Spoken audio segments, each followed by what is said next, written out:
ये पूरा दौर डिजिटल तो हो गया है, लेकिन इस डिजिटल दौर में आप कितने सुरक्षित हैं, इस बात का सवाल हमेशा बना रहता है।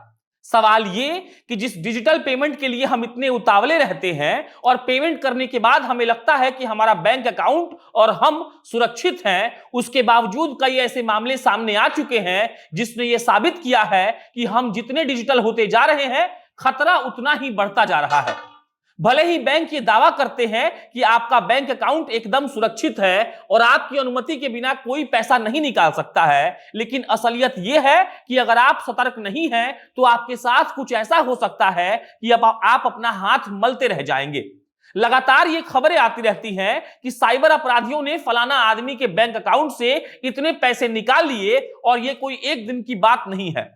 हमने लगातार ये देखा है कि ऐसी खबरें आती हैं और लोग परेशान होकर कभी पुलिस के पास जाते हैं, कभी साइबर सेल में केस करते हैं, तो कभी बैंक वालों पर जाकर चिल्लाते हैं, लेकिन होता कुछ भी नहीं है। इस सब के लिए आपका फोन जिम्मेदार है और इस सब के लिए जिम्मेदार आपका सतर्क ना रहना भी है। अब नमस्कार, मेरा नाम प्रशांत राय है, आप जनता जंक्शन देख रहे हैं। लेटेस्ट और ठोस फर्नीचर खरीदना हुआ आसान अफजल फर्नीचर से। यहाँ आपको मात्र 34,500 में पूरा फर्नीचर सेट मिलेगा। स्टोर स्थित है मुजफ्फरपुर के नरसंदा चौक पर। ऑर्डर करने के लिए अभी संपर्क करें 9931485437 पर। बिहार के नवादा जिले के वारसिलीगंज इलाके से एक ऐसी खबर आई है जो आपको जानना जरूरी है, इसीलिए भी ताकि आप ये समझ पाए कि आपके अपने बैंक अकाउंट को कैसे रखना है, इसलिए भी ताकि आपको ये आभास रहे कि अगर आप एक भी गलती करेंगे तो आपका बैंक अकाउंट साफ हो सकता है और उसके बाद आपके पास पछताने के अलावा कोई ऑप्शन नहीं बचेगा। नवादा के वारसिलीगंज के ठेरा गांव के रहने वाले हैं राहुल रंजन। राहुल रंजन का स्टेट बैंक ऑफ इंडिया में अकाउंट था और राहुल रंजन ने जाकर थाने में एक एफआईआर दर्ज करवाई है कि उनके अकाउंट से 23,600 कट गए। और जब उनसे पूछा गया कि आखिर ये कैसे हुआ तो उन्होंने बताया कि उनका स्टेट बैंक में अकाउंट था और उसका नेट बैंकिंग पिछले 1 महीने से बंद था और उसके बाद उन्हें एक नंबर से मैसेज आया कि अगर आप अपना नेट बैंकिंग फिर से चालू करना चाहते हैं तो इस लिंक पर क्लिक करिए। राहुल ने जैसे ही उस लिंक पर क्लिक किया, एक और बॉक्स खुला जिसमें उन्हें अपने बैंक के डिटेल डालने थे। उनको ये लगा होगा कि बैंक का ये प्रोसीजर है। उन्होंने अपना सारा डिटेल्स डाल दिया और जैसे ही बटन पर उन्होंने क्लिक किया, उनका 23,600 कट गया और उसके बाद राहुल के पास बैंक जाने के अलावा कोई ऑप्शन नहीं था। राहुल बैंक गए, बैंक वालों ने कोई जिम्मेदारी नहीं ली। उसके बाद वो जाकर एफआईआर करा चुके हैं, लेकिन उनको उनका पैसा वापस मिलेगा कि नहीं, इस बारे में हमें कुछ नहीं पता है। और इस बारे में भी नहीं हमें पता है कि पूरी की पूरी गलती राहुल की थी। सोचिए कि किसी का नेट बैंकिंग बंद हो जाए और कोई मैसेज करके ये कहे कि हम बैंक से बोल रहे हैं और आप ये लिंक पर क्लिक करके नेट बैंकिंग दोबारा चालू कर सकते हैं, तो एक आम व्यक्ति ऐसा करेगा। लेकिन ऐसा करने के बाद क्या हो सकता है, ये हमारे और आपके सामने है। ये कोई पहला मामला नहीं है, पूरे भारत में ऐसे मामले आते रहते हैं। बिहार में भी लगातार हम ये देख रहे हैं कि साइबर अपराध किस तरीके से बढ़ रहा है और अगर हम सतर्क ना रहे तो ऐसा हमारे साथ भी हो सकता है।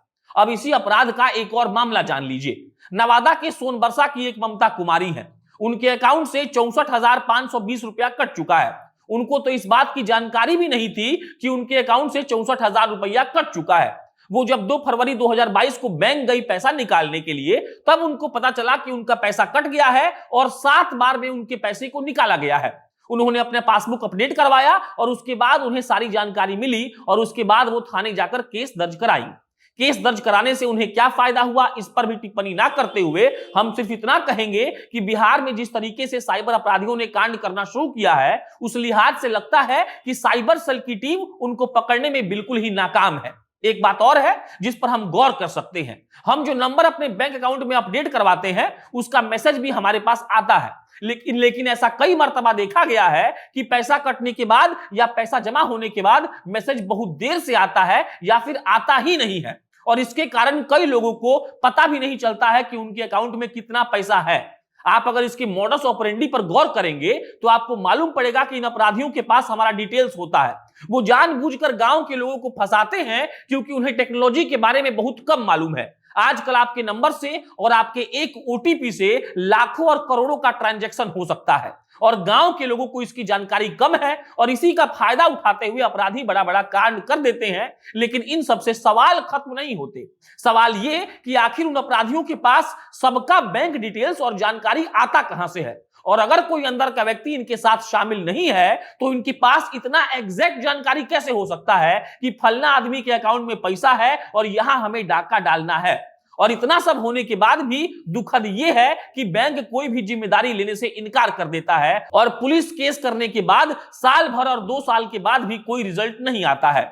मिला जुलाकर इस खबर का मतलब इतना ही है कि हमें और आपको सतर्क रहना पड़ेगा, वरना आपका पैसा जो बैंक में रखा गया है उसको कभी भी कोई भी उड़ा सकता है और उसकी जिम्मेदारी भी कोई नहीं लेगा।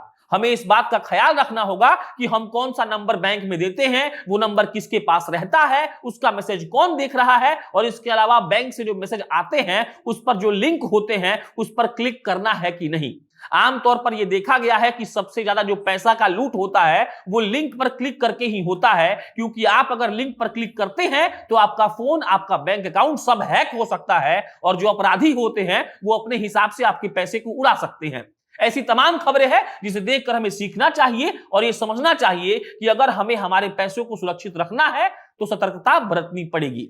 बाकी इस खबर पर कोई अन्य अपडेट आएगा तो आपको हम बताएंगे। मेरा नाम प्रशांत राय है, आप जनता जंक्शन देख रहे थे। बहुत बहुत धन्यवाद।